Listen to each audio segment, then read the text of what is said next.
मैं आशीष आजाद आपका एक बार फिर से स्वागत करता हूं। जैसा कि हमने आपको पहले लाइव स्ट्रीम में बताया था कि जो वेबिनार यहाँ पे चल रहा था और हमने उसमें कहा था कि उसके बाद जैसे वेबिनार खत्म होता है तो हम यहाँ उपस्थित डॉक्टर जी से बात करेंगे कि क्या किस चीज से रिलेटेड वो वेबिनार था और क्या वो पूरा एक जो इनका सेशन चला वो क्या सेशन था। और अब हम बात कर रहे हैं डॉक्टर जी के वर्मा जी से। चलिए बातचीत करके जानने की कोशिश करते हैं। और जो इस वक्त हमारे लाइव स्ट्रीम से जुड़ रहा है, मेरा उन सभी से अनुरोध रहेगा कि आप हमारी इस लाइव स्ट्रीम को ज्यादा से ज्यादा शेयर करें ताकि जो जानकारी अभी डॉक्टर साहब हमें बता रहे हैं वो प्रदेश की जनता को पहुंच पाए। और जो भी आपके इस बीमारी से रिलेटेड कोई भी ऐसे सवाल जवाब हो आप डॉक्टर साहब से हमारे चैनल पर कमेंट करके बता सकते हैं। नमस्कार सर, आपका शुभ नाम। तो मैं डॉक्टर जी के वर्मा, मैं यहाँ आईजीएमसी में स्किन डिपार्टमेंट में प्रोफेसर एंड हेड हूँ। और आज हमने जिस तरह से आपने देखा कि हमने एक वेबिनार का आयोजन किया। ये वेबिनार जो है हमने पंजाब, चंडीगढ़, हिमाचल की हमारी जो स्किन स्पेशलिस्ट की एसोसिएशन है उसके तहत किया। इस वेबिनार का जो मकसद था वो हम एक बीमारी जो कि विटलाइगो जिसको हम कहते हैं और या फुलबेरी जिसको कहते हैं उसके बारे में किया है। उसके बारे में जो हमारे वेबिनार में पार्टिसिपेंट थे उनमें सारे के सारे डॉक्टर्स थे। वो पंजाब, चंडीगढ़, हिमाचल को छोड़ करके के साथ साथ दिल्ली, यूपी, मध्य प्रदेश और देश के और भागों से भी जुड़े थे। कम से कम 80 हमारे जो स्किन स्पेशलिस्ट थे उन्होंने इस वेबिनार में पार्टिसिपेट किया। और इस वेबिनार का जो मुख्य उद्देश्य था वो वर्ल्ड विटलाइगो डे के को मनाने को सेलिब्रेशन के रूप में एक पहल थी। जैसे कि हम सब जानते हैं 25 जून को पूरी दुनिया में इंटरनेशनल विटलाइगो डे मनाया जाता है। इस दिन हम इस बीमारी के बारे में दुनिया में सब लोगों को इस बीमारी की अवेयरनेस देते हैं। इसमें नई नई ट्रीटमेंट में क्या ऑप्शंस आई हैं और इसको कैसे मैनेज किया जा सकता है और साइकोलॉजिकली स्पेशली इस बीमारी का बहुत बड़ा इम्पैक्ट है उसको कैसे दूर किया जाता है। आज जो हमने इस वेबिनार में डिस्कस किया उसमें यही था कि रिसेंट 2 स्पीकर्स थे हमारे, जिसमें पहले स्पीकर प्रोफेसर वीके महाजन जो कि टांडा मेडिकल कॉलेज में प्रोफेसर है। उनका जो विषय था वो इस बीमारी में रीसेंट एडवांसेस क्या हैं, इस बीमारी के कारण रीसेंट क्या है और इस बीमारी की रीसेंट ट्रीटमेंट ऑप्शंस क्या हैं। जो दूसरे स्पीकर हमारे थे वो चंडीगढ़ मेडिकल कॉलेज के professor and head doctor Thami, skin department GMCH के प्रोफेसर थामी थे, जिनका विषय था psychological aspect of vitiligo in COVID era. कि कोविड में जो हमारे विटलाइगो के पेशेंट हैं वो कितने परेशान हुए हैं, कोविड का विटलाइगो पे क्या असर पड़ा है और विटलाइगो का कोविड पे क्या असर पड़ा है, ये हमारा विषय था आज का। सर मैं आपको बीच में रोकना चाहता हूँ, इसके लिए तो माफी चाहूंगा। और साथ ही साथ मैं ये जानने के लिए आपसे अब चाहूंगा कि सर जैसे आपने कहा कि विटलाइगो या फुलबेरी जो बीमारी है वो किस तरह की बीमारी होती है और इसके क्या लक्षण है और किस तरह हम इसको आइडेंटिफाई कर सकते हैं कि ये किस तरह की बीमारी है। क्योंकि जिस तरह हमें आज पहली बार पता लगा कि इस तरह का भी कोई बीमारी है और शायद ही शायद जो मेडिकल लाइन से नहीं है उन्हें भी इस बीमारी का नहीं पता होगा, तो ये किस तरह की बीमारी है? ये बीमारी एक ऑटो इम्यून डिजीज है। ऑटो इम्यून का मतलब होता है कि हमारे शरीर में ही कुछ ऐसी चेंजेस आ जाती हैं जो कि हम जिसमें शरीर का एक भाग दूसरे भाग को नुकसान पहुंचाना शुरू कर देता है। एक्चुअली हमारी स्किन का जो रंग होता है वो ब्राउन पिगमेंट जिसको हम मेलानिन कहते हैं उसकी वजह से होता है। और इस पिगमेंट को एक हमारी शरीर की कोशिका जिसको हम मेलानोसाइट बोलते हैं वो बनाता है।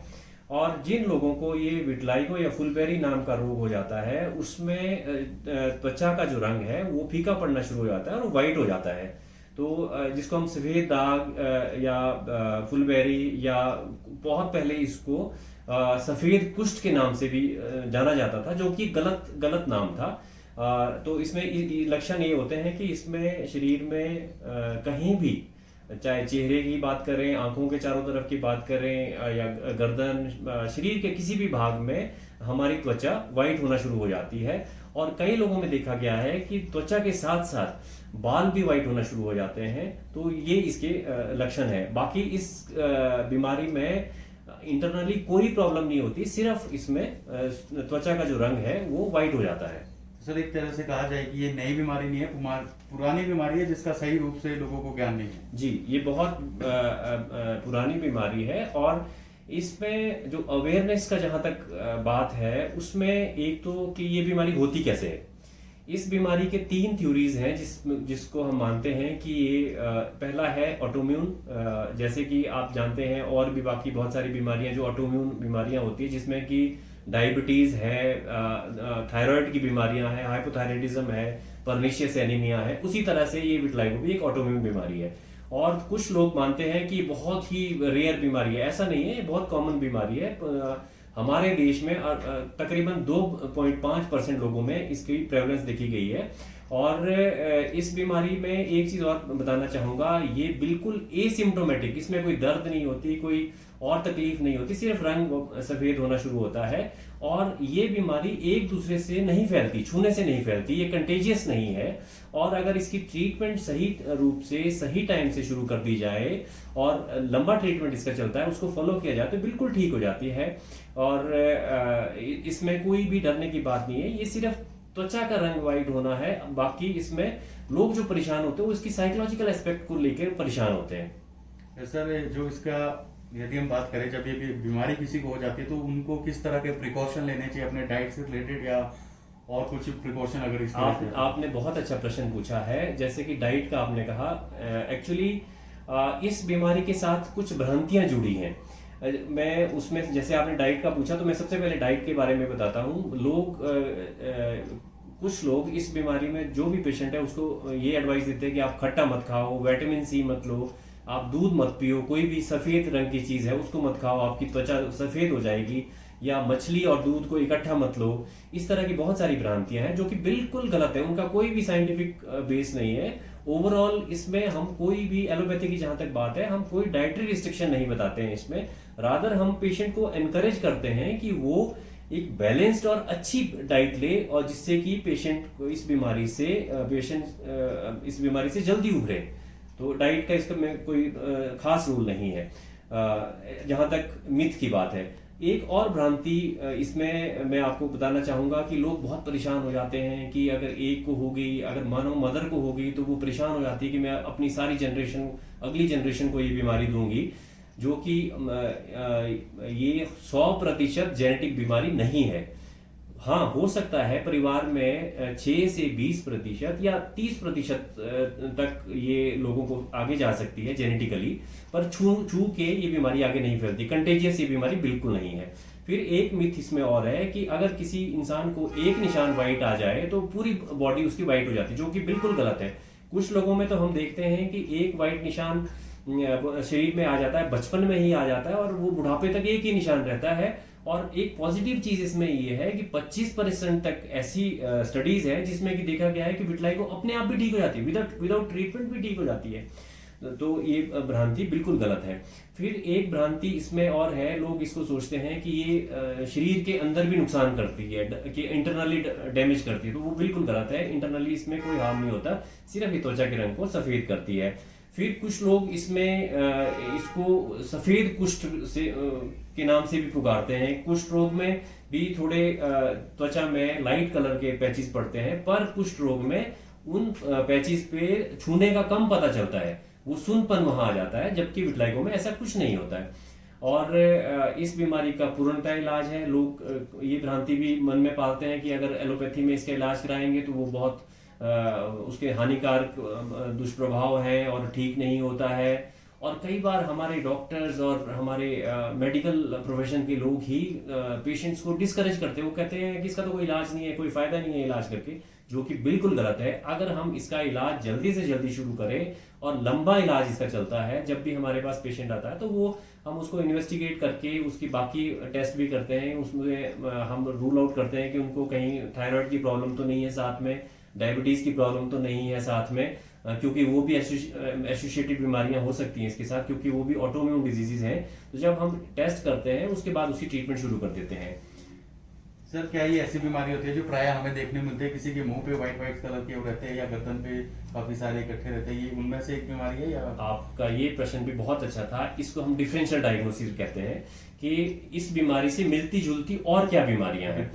जैसे कि आपने कहा चेहरे पे या गर्दन में, बिल्कुल। छोटे बच्चे या जो इंसान जिनकी स्किन सेंसिटिव है, जो अटोपिक जिनको हम कहते हैं, उनके चेहरे पे सफेद दाग बचपन में पड़ते हैं और वो खुरदुरे होते हैं, उसमें पपड़ी जैसी निकलती है, उसको हम पिट्रेसिस एल्बा कहते हैं। वो एक तरह की एलर्जी होती है बच्चों में, और वो धूप में जब बच्चा खेलता है तो बाकी स्किन उसकी थोड़ी टैन हो जाती है और वो दाग थोड़ा ज्यादा वाइट दिखता है। तो पेरेंट्स बड़े परेशान हो जाते हैं, कहीं ये वो सफेद रंग की बीमारी तो नहीं है। तो हम जब पेशेंट को देखते हैं तो उन्हें समझाते हैं कि ये विटलाइगो नहीं है, ये एक एलर्जी है जिसको हम पिट्रेसिस एल्बा कहते हैं। दूसरी बीमारी जो आपने गर्दन की बात की, या पीठ में भी कई बार सफेद दाग स्पेशली आजकल बरसात में देखने को मिलते हैं, वो एक तरह का फंगल इन्फेक्शन होता है जिसको हम पिट्रेसिस वर्सिकुलर कहते हैं। उसमें हमें एंटी फंगल दवाइयां देनी पड़ती है और वो ठीक हो जाता है, और जिन लोगों में ज्यादा पसीना पड़ता है उनमें वो देखने को मिलता है। तो इसी तरह से कुछ जन्म से होने वाली भी सफेद दाग की बीमारियां होती है जिसको हम एक एल्बिनिज्म का नाम देते हैं, जिसमें आंखें भी वाइट दिखती है, बाल भी वाइट हो जाते हैं, या बाल जो है लाइट पिंक कलर के हो जाते हैं और देखने की प्रॉब्लम हो सकती है। फिर इसी तरह की एक बीमारी होती है जो जन्म से होती है, पाइबाल्डिज्म, जिसमें बाल का कुछ पोर्शन बिल्कुल वाइट हो जाता है।